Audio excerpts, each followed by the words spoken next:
Welcome to the Rim Break Rodeo. We hope this video helps. In this video, I will explain how to make a Figma prototype. First, open your Figma design file. Select the Prototype tab in the right sidebar. You'll see blue circles appear next to your frames. These are your connection points.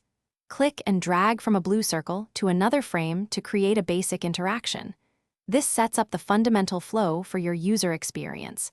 It's a simple way to bring your static designs to life.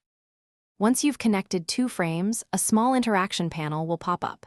Here, you can define the trigger, such as on click or while hovering. Then, choose the action, like navigate to a specific frame.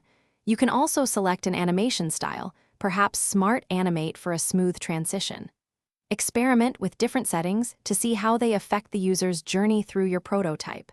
This step adds dynamic behavior. After setting up basic interactions, it's time to refine the animations. In the interaction panel, adjust the duration of your transitions, typically in milliseconds. For example, a 300 millisecond duration often feels natural. Choose an easing curve, like ease in or ease out, to control the animation's acceleration. Don't forget to click the play button to preview your prototype. Ensure everything works as intended. This iterative process is key to a polished user experience. Finally, once your prototype is ready, you'll want to share it for feedback. Click the Share Prototype button in the top right corner. You can generate a public link or invite specific collaborators. Viewers can then interact with your prototype and leave comments directly on the frames.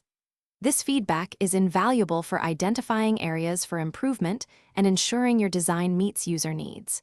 Sharing your work helps refine the overall user experience. Thanks for watching. Consider subscribing if we helped you.